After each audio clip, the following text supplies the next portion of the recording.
Today, we are reviewing this book, Slow Productivity by Cal Newport. Now, I remember reading Cal Newport's earlier book, Deep Work, many years back, and it had such an important impact on me. In fact, I evangelize that book even now, even after so many years. And so I picked up this book with a fair bit of expectations of what's Newport come up with now. And let's just say that it did not blow me away as much as Deep Work did. The general premise of the book I agree with. Do fewer things, work at a natural pace, and obsess over quality. Okay, I can get behind these principles. But then there are a lot of tips that Newport gives that I feel are not really practical, or I would say that they're not conducive to a corporate working environment. Let's go through these. First, let me tell you the stuff that I agree with. He generally speaks against this whole hustle culture. So he's feeding into this gestalt that we're just pursuing busyness as a goal without really focusing on quality. Absolutely agree. The other interesting piece, which I am totally guilty of, is that we underestimate how much time a particular task will take. And so we say yes to too many things in life. Guilty is charged. The other thing also is that we overestimate how much we can do, kind of related to the same thing. And so again, we find it difficult to say no to incoming tasks, additional responsibilities, and a new project kind of gets us all excited. 100% agreed.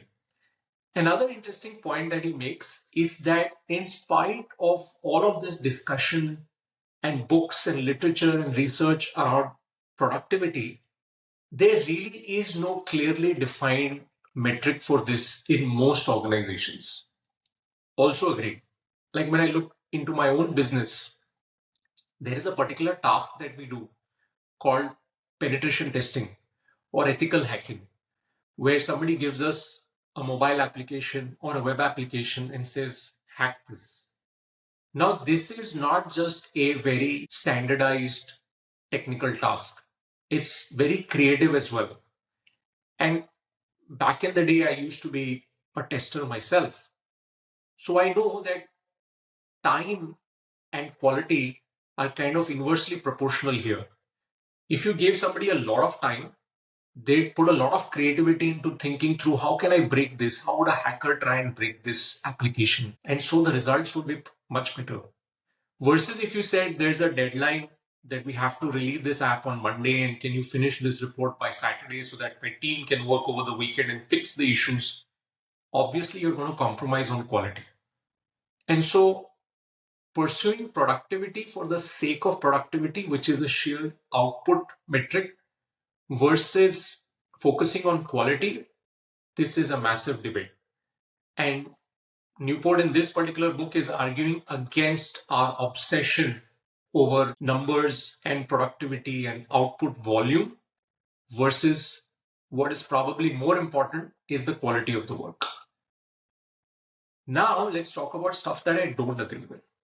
Some of the tips that he gives are kind of problematic for me to read. One, he says, take an afternoon off every week, unannounced. Don't tell your team that you're taking this afternoon off. The other one he says is that go deliberately slow on certain projects. I feel these kinds of things may work in some situations, but if an employee really has a problem with workload, with the sheer number of tasks being put on their plate, it's a conversation they should have with their manager. They should not take these kind of passive aggressive steps to deliberately go slow on tasks. And so, in my view, many of these tips and examples, in fact, that Newport gives are about artists, scientists, athletes. And I don't think many of those translate so easily to a corporate environment. Nevertheless, there are some very interesting tips in the book. And some of these I feel we can adapt pretty quickly into our workflow. The first and most important thing he says is that limit the number of missions that you take up. Now, mission is like a really big overarching project in your life, right? Pursue a PhD program, climb a mountain, get a six pack, write a book, stuff like that. The other piece that absolutely resonated with me is what he calls the Zoom apocalypse. Pre-COVID, when we all used to be in office, one thing that actually bugged me at that time was the fact that every 10 minutes somebody used to walk into the cabin and say, KK, do you have 2 minutes? And that 2 minute discussion will obviously go on for 20 minutes or an hour. Then we'll pull in a few more people. And it used to feel to me like an absolute antithesis to productivity. Now, when somebody has a concern or wants to do a discussion, they'll either hesitate to approach their manager or to me. But also, they will usually just send out an email saying, KK, can we set up a Teams meeting on this particular topic? And what Newport says is that because of working remotely, the administrative overhead in our business, in our work has gone up dramatically. And this is so true because today that person will send out an email and then it'll be like a 2-line email saying, this is a problem I want to discuss with you. And then I will say, yes, let's discuss. We'll get on to a call and we'll find out neither he has the relevant information nor I do. And we need to actually pull in a few more people into that conversation, but they're not available. And then a few more emails will go coordinating for a time, so on and so forth. You kind of get the drift.